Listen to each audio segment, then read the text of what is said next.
Welcome to my channel SS Academy of Physics. Today's topic is kinematics. Class 11 একদম introductory প্রথম দিকে chapter. তো প্রথমে একটা কথা বলে রাখি যে আমাদের 11-এ যেটা পড়তে হয় সেটা মেকানিক্স। মেকানিক্স মানে হলো কোনো একটা অবজেক্ট, সেই অবজেক্টের মোশনকে স্টাডি করা, মোশনটার এফেক্ট, মোশনটার কজ এক্সেট্রা, মানে সমস্ত কিছু। ঠিক আছে, তো প্রথমে আমি বলে দিই এই মেকানিক্স ফিজিক্সে এমন একটা ব্রাঞ্চ যেখানে আমরা কোনো একটা অবজেক্ট বা কোনো বস্তুর গতি বা মোশনকে নিয়ে স্টাডি করি। তো এর তিনটে ব্রাঞ্চ আছে, একটা স্ট্যাটিক্স, কাইনেমেটিক্স, ডাইনামিক্স। আজকের আমাদের টপিক হচ্ছে কাইনেমেটিক্স। তো প্রথমে আমি স্ট্যাটিক্সের কথা বলছি। স্ট্যাটিক্সের মানে হচ্ছে, স্ট্যাটিক্স কথাটার মানে হচ্ছে এটা এমন একটা ব্রাঞ্চ অফ কাইনেমেটিক্স যেখানে আমরা কোনো একটা অবজেক্ট, সেই অবজেক্ট যদি রেস্ট অথবা ইকুইলিব্রিয়ামে থাকে তখন তার মোশনকে যে স্টাডি করব, সেই স্টাডিটা যে ব্রাঞ্চে হবে সেটাকে আমরা বলি স্ট্যাটিক্স। কাইনেমেটিক্স কি? মোশন অফ অবজেক্ট আমরা স্টাডি করব, কি motion of object without knowing the cause of motion. It is very important. কাইনেমেটিক্সে আমরা পার্টিকেলের মোশনকে নিয়ে স্টাডি করব, তার ভেলোসিটি কত, তার ডিসপ্লেসমেন্ট কত, তার ডিস্টেন্স কত, কত টাইম নিল, অ্যাক্সেলারেশন না রিটার্ডেশন আছে, ইত্যাদি ইত্যাদি। কিন্তু পার্টিকেলটার মোশনের reason, what is the reason or cause of the motion, কে ওকে এই ভেলোসিটি চেঞ্জ করালো, কি এমন এক্সটার্নাল ফ্যাক্টরের জন্য তার ভেলোসিটি এরকম পরিবর্তন হচ্ছে, এইগুলো কিন্তু আমরা এখানে স্টাডি করব না। Okay, next dynamics. ডাইনামিক্স হচ্ছে study of motion of object taking consideration of the cause of their motion. অর্থাৎ পার্টিকেলের গতি আছে, মোশন আছে, আমরা সেই মোশনকে স্টাডি তো করবই, এবং এখানে মোশনের কজকেও আমাকে জানতে হবে। অর্থাৎ এখানে কিন্তু আমি মোশনেও ইন্টারেস্টেড, আমি মোশনের কজেও ইন্টারেস্টেড। ওকে, এই হচ্ছে তিনটে ব্রাঞ্চ। তা আমরা আজকে আমাদের টপিক হচ্ছে kinematics. Okay, it is kinematics আজকের topic. Today's topic is kinematics. আজকে আমরা একটা ইন্ট্রোডাক্টরি লেকচার নেব, মানে জাস্ট ইন্ট্রোডাকশন, কোনো ডিটেল কিছু থিওরিও পড়বো না, শুধু ইন্ট্রোডাকশন, চ্যাপ্টারে কী কী পড়বো, কী কী আছে। যারা ইন্টারেস্টেড নও তাদের দেখার কোনো প্রয়োজন নেই ভিডিওটা, কারণ এটা একদম এলিমেন্টারি জিনিস। ঠিক আছে, এরপরে যেটা বলার সেটা হচ্ছে আমাদের কাইনেমেটিক্স পড়তে গেলে, নট অনলি কাইনেমেটিক্স, মেকানিক্স পুরোটাই পড়তে গেলে যে ম্যাথমেটিক্যাল টুলসগুলো লাগবে, সেই ম্যাথমেটিক্যাল টুলসগুলো আমি এখানে লিখে রেখেছি। দেখো, ফার্স্ট লেখা আছে differentiate a simple function dy dx. এইটা আমরা একটা নতুন ভিডিওতে শিখবো, এটা আমি আর একটা ভিডিও আপলোড করবো, সেখানে দেখে নেবে। তারপরে আছে ইন্টিগ্রেশন। ইন্টিগ্রেশনও খুব সিম্পল, একটা ফাংশনকে ইন্টিগ্রেশন করতে হয়, এটাকে বলা হয় লোয়ার লিমিট, এটাকে বলে আপার লিমিট, এগুলো সব আমরা শিখবো। তারপরে আমাদের 3 নম্বর যেটা জানতে হবে, কোঅর্ডিনেট জিওমেট্রি কিছুটা। সেই কোঅর্ডিনেট জিওমেট্রির মধ্যে কী কী জানতে হবে? Straight line, circle, ellipse, parabola, hyperbola, rectangular hyperbola, এগুলোর ইকুয়েশন কেমন দেখতে হয় সেটা জানতে হবে। অর্থাৎ আমরা ইকুয়েশন দেখে যাতে আইডেন্টিফিকেশন করতে পারি, অ্যাকচুয়ালি আমাদের এইটা শিখতে হবে। ঠিক আছে, তোমরা ভয় পেও না যে এত কিছু অঙ্ক শিখে ফিজিক্স পড়তে হবে। অ্যাকচুয়ালি আমাদের একটু বেসিক ডিফারেন্সিয়েশন, বেসিক ইন্টিগ্রেশন, আর এই যে কার্ভগুলো আছে সেই কার্ভগুলো কেমন দেখতে আর তাদের আইডেন্টিফিকেশন, দুটো জিনিস। একটা হচ্ছে কার্ভগুলো কেমন দেখতে, যেমন স্ট্রেট লাইন এরকম দেখতে, ইলিপস এরকম দেখতে, প্যারাবোলা এরকম দেখতে। তো এরকম বিভিন্ন দেখতে কেমন এবং তার ইকুয়েশন কেমন সেটা জানতে হবে। আর 4 নম্বর যেটা খুব জরুরি আমাদের এখানে গ্রাফ প্লট করতে গেলে লাগবে, সেটা হচ্ছে geometrical interpretation of dy dx. আমি বলে দিচ্ছি এই 1 নম্বর আর 4 নম্বরের ভিডিও আমি আপলোড করব খুব তাড়াতাড়ি, আর এটা আলাদা একটা ভিডিও হবে, এটা একটা আলাদা ভিডিও হবে, ম্যাথামেটিক্যাল ফিজিক্সের অংশ এটা। তো আপাতত আমি একটু বলে রাখলাম কেন, এগুলো আমাদের মোটামুটি লাগবে। তো যাই হোক, তো আমাদের কাইনেমেটিক্স স্টার্ট করছি আমি। কাইনেমেটিক্স স্টার্ট করবো কোত্থেকে? এই কোশ্চেনটা দিয়ে, what is rest and motion. সবাই জানে, আমি আরেকবার বলে দিচ্ছি, রেস্ট কাকে বলবো, মোশন কাকে বলবো। তো ফার্স্ট আমি বলি রেস্ট কাকে বলবো। রেস্ট মানে হলো the particle is not moving. এবার তুই কী করে বুঝবি, আমরা কী করে বুঝবো যে পার্টিকেল মুভ করছে না, পার্টিকেল রেস্টে রয়েছে? কী করে বুঝবো? ইট ইজ ভেরি সিম্পল। আমরা দেখবো যে দ্য পার্টিকেল ডাজ নট, এটা আমার observation, does not change it's position position, change its position with respect to time and surroundings. এটা খুব ইম্পর্টেন্ট। তার মানে কি হলো, the particle does not change it's position, মানে পার্টিকেল তার স্থান, তার জায়গা চেঞ্জ করবে না। কার রেসপেক্টে? উইথ রেসপেক্ট টু টাইম, টাইমের রেসপেক্টে, উইথ রেসপেক্ট টু সারাউন্ডিং, তার চারিপাশের রেসপেক্টে। সাপোজ একটা টেবিল আছে, টেবিলের উপর একটা বই রাখা আছে, এ বুক লাইং অন এ টেবিল, কি হবে? The book is at rest, বুকটা মুভ করবে না। তার মানে কি করে বুঝছি আমি? টেবিলটা এবং যে ঘরে রেখেছি সেই ঘরের রেসপেক্টে ওই বইটা রেস্টে রয়েছে, because the book does not change it's position with respect to time as well as position, surroundings, sorry. তো সিমিলারলি এই হোয়াইট বোর্ড, যে হোয়াইট বোর্ডে আমি এত কিছু লিখেছি, এই হোয়াইট বোর্ডটাও রেস্টে রয়েছে with respect to my library room. Okay, তো লাইব্রেরি রুমের রেসপেক্টে এবং with respect to time, time is going out but board does not change its position, so it is at rest. And now question is, what is motion? Okay, তাহলে আশা করি rest কাকে বলে বোঝা গেছে। মোশন কাকে বলে খুব সিম্পল। এই সেন্টেন্সটা একটা নেগেটিভ সেন্টেন্স, এটাকে পজিটিভ করে দাও তাহলেই হয়ে যাবে। এটাকে মুছে দাও, ডাস নট কথাটাকে মুছে দাও, মুছে দিয়ে এখানে একটা এস বসিয়ে দাও, ব্যাস। Particle changes it's position with respect to time and surroundings. বোঝা গেল? তো একটা হচ্ছে motion, the particle changes it's position with respect to time and surrounding, তখন আমরা সেটাকে মোশন বলবো। আর যে চেঞ্জ করছে না তাকে আমরা বলবো রেস্ট, দ্যাটস অল। ওকে, ব্যাস, আমাদের ইন্ট্রোডাকশন শেষ। কিন্তু ইন্ট্রোডাকশন শেষ বললে তো হবে না, রেস্ট অ্যান্ড মোশন ব্যাপারটা কিন্তু আমরা বুঝি রেফারেন্স দিয়ে। রেফারেন্স, আমি আমার কথা বলছি, আমি কি বলছিলাম যে আমি একটা এক্সাম্পল দিয়েছিলাম, বুক লাইং অন টেবিল। এই যে এক্সাম্পলটা দিলাম যে টেবিলের ওপর বুকটা, এটা রেস্টে রয়েছে, ইট ইজ অ্যাট রেস্ট। তো আমি কি করে বুঝছি বুকটা রেস্টে রয়েছে? উইথ রেসপেক্ট টু কি, মাই রুম, বোঝা গেল? রুমের রেসপেক্টে বা টেবিলের রেসপেক্ট, টেবিলটা রুমের সাথে connected, am I right?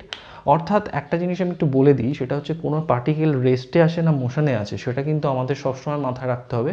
It is a relative, মানে আপেক্ষিক। আমরা কারোর না কারোর রেসপেক্টে আমরা এই রেস্ট বা মোশনটাকে বলি, ঠিক আছে? মানে আমার কিছু একটা রেফারেন্স লাগে, যেমন আমি বললাম এই বোর্ডটা, এই হোয়াইট বোর্ডটা রেস্টে রয়েছে with respect to my library room, মানে আমার একটা রেফারেন্স লাগে। রেফারেন্স ছাড়া আমরা কখনোই রেস্ট বা মোশন বলতে পারি না। একটা পার্টিকেল বা ধর একজন প্যাসেঞ্জার ট্রেন দিয়ে মুভ করছে, ট্রেনের মধ্যে মুভ করছে, তো আমি আরেকজন প্ল্যাটফর্মে দাঁড়িয়ে আছে, তো প্ল্যাটফর্মে দাঁড়িয়ে থাকার লোকটা, যে লোকটা ট্রেনে রয়েছে তাকে কি দেখবে? মুভ করছে with train, along with train, মানে ট্রেনের সঙ্গে সঙ্গে লোকটাও মুভ করছে, প্যাসেঞ্জারটা। আর প্যাসেঞ্জার কি দেখবে? প্যাসেঞ্জার থেকে যদি দেখে, প্যাসেঞ্জার দেখবে যে কি, ট্রেন থেকে যদি বাইরে দেখে যে লোকটা দাঁড়িয়ে আছে প্ল্যাটফর্মে, সে মুভ করছে। ইটস এ ভেরি সিম্পল, ছোটোবেলা থেকে আমরা এগুলো জেনেছি, এগুলো জানি এক্সাম্পলসগুলো। তো আমি এখানে যেটা বলছিলাম যে রেস্ট, যেটা আমার বলার বক্তব্য, সেটা হচ্ছে রেস্ট বা মোশন। ওকে, তুমি যাই বলো না কেন, এটাকে বলতে গেলে আমার একটা রেফারেন্স পয়েন্ট লাগে, একটা রেফারেন্স লাগে। তো এই রেফারেন্স মানেই হচ্ছে রেফারেন্স ফ্রেম লাগে, সোজা কথা। ইট is a very simple issue. Reference মানে রেফারেন্স ফ্রেম লাগে, মানে কারো না কারোর রেসপেক্টে আমরা কী বলি, রেস্ট বা মোশন বলি। এবার প্রশ্ন হচ্ছে, স্যার অ্যাবসলিউট রেস্ট বা অ্যাবসলিউট মোশন বলে কিছু আছে? অ্যাবসলিউট রেস্ট বা absolute motion is not realised in the reality. মানে অ্যাবসলিউট রেস্ট বা অ্যাবসলিউট মোশন বলে কিছু হয় না। যেমন এক্সাম্পল দিচ্ছি, এই হোয়াইট বোর্ডটা at rest with respect two room. তুমি বলবে রুমটা রেস্টে আছে, রুমের রেসপেক্টে হোয়াইট বোর্ডটা রেস্টে আছে, তাই আমি বলছি রেস্ট আছে। কিন্তু একটু ভেবে দেখো, এই রুমটা, যে রুমটার কথা বলা হচ্ছে, যার রুমের রেসপেক্টে হোয়াইট বোর্ডটা রেস্টে আছে, সেই রুমটা তো পৃথিবীর সাথে কানেক্টেড উইথ দ্য আর্থ। তো earth is rotating around sun, so earth তো রেস্টে নেই, তাই না? তাহলে আর্থ আবার সানের রেসপেক্টে মুভ করছে, সান রেস্টে রয়েছে, আর্থ ইজ মুভিং। ওকে। তার মানে সান রেস্ট, আর্থ ইজ মুভিং। তাহলে উইথ রেসপেক্ট টু সান এই হোয়াইট বোর্ডটা কিন্তু মুভ করছে, কারণ পৃথিবী মুভ করছে, পৃথিবীর সাথে হোয়াইট বোর্ডটা কানেক্টেড। বোঝা গেল? অর্থাৎ যার রেসপেক্টে তুমি বলছো সেটা যদি চেঞ্জ হয়ে যায়, তাহলে কি রেস্ট আছে, মোশন আছে, এগুলো সব চেঞ্জ হয়ে যায়। আবার দেখো, যদি আমার বলো সূর্য, sun is at absolute rest, সেটাও ভুল। কেননা সানও মুভ করে, কেননা সান গ্যালাক্সির একটা পার্ট, গ্যালাক্সির রেসপেক্ট, গ্যালাক্সিটা আবার মুভ করে, গ্যালাক্সি মুভ করে, সানও মুভ করে। আবার তুমি বলবে গ্যালাক্সি রেস্টে আছে, না, গ্যালাক্সি আবার অন্যান্য গ্যালাক্সির রেসপেক্টে মুভ করতে থাকে। তার মানে universal absoluteness of motion or rest এরকম কোনো কনসেপ্ট নেই রিয়ালিটিতে। রিয়ালিটিতে যেটা রিয়ালাইজ করা যায় সেটা হচ্ছে রিলেটিভ, ঠিক আছে? কি রিলেটিভ? রিলেটিভ ভেলোসিটি বা relative motion, sorry motion, relative motion or rest, এটাকে আমরা রিয়ালাইজ করতে পারি, রিয়ালাইজ করতে পারি।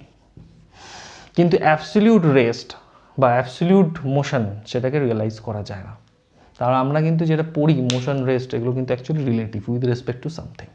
আর যার রেসপেক্টে আমরা মোশনকে বলবো সেটাই হচ্ছে রেফারেন্স ফ্রেম। বোঝা গেল? ওকে, ক্লিয়ার?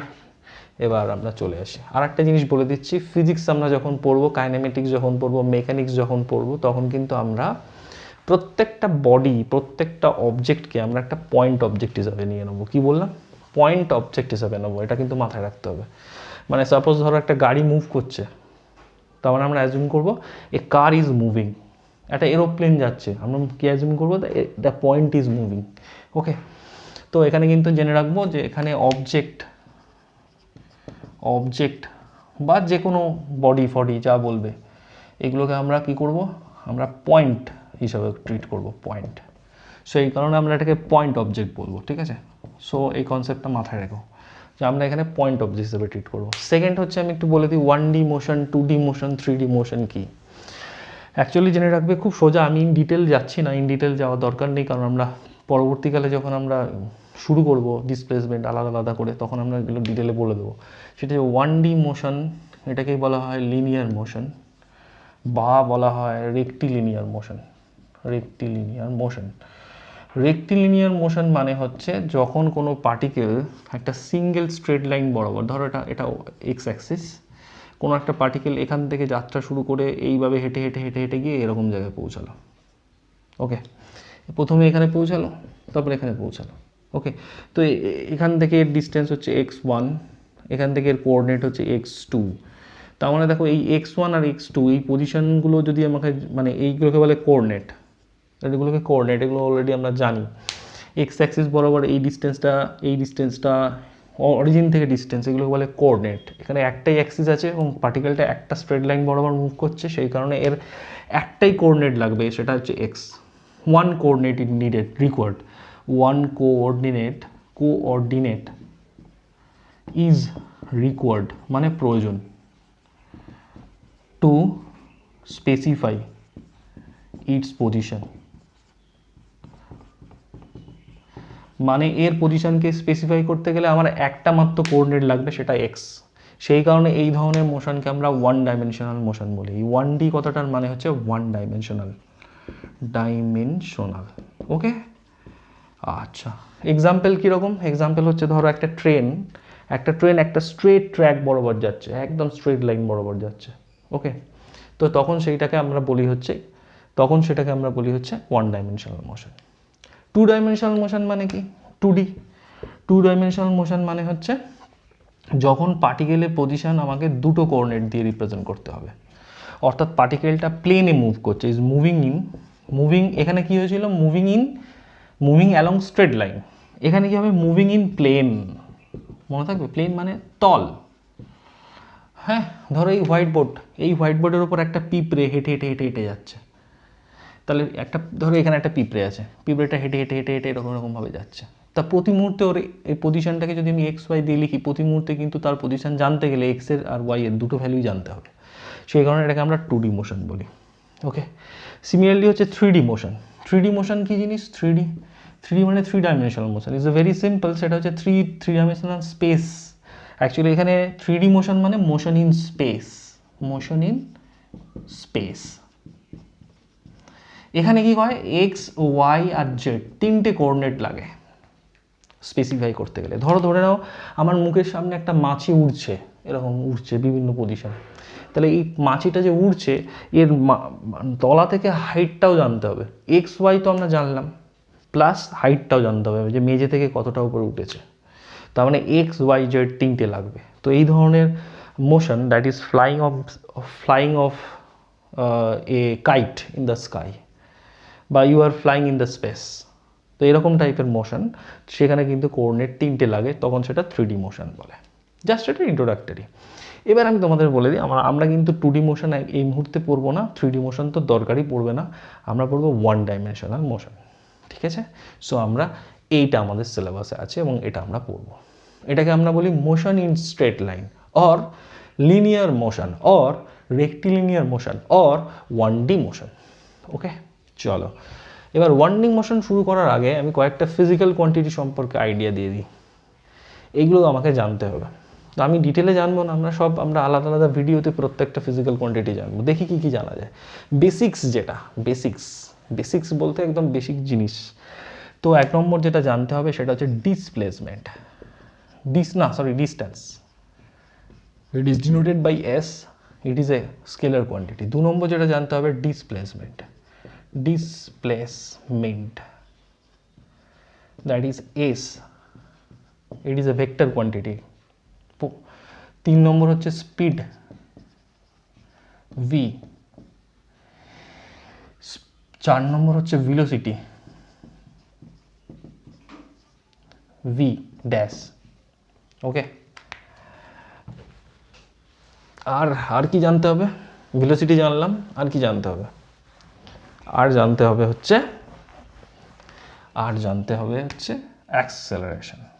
অ্যাক্সেলারেশন, মানে এটাকে আমরা ত্বরণ বলি বাংলায়, ত্বরণ।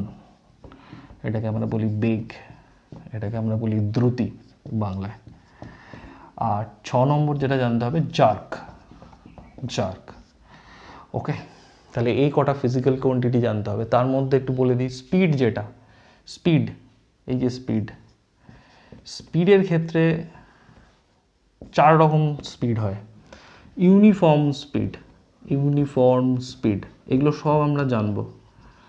2 নম্বর হচ্ছে non uniform or variable speed. Okay, 3 number average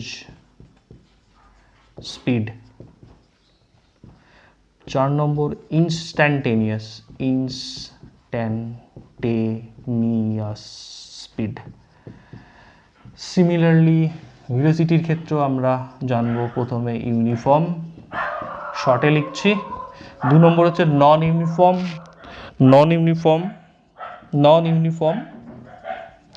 3 number হচ্ছে অ্যাভারেজ, 4 নম্বর হচ্ছে ইনস্ট্যান্টেনিয়াস।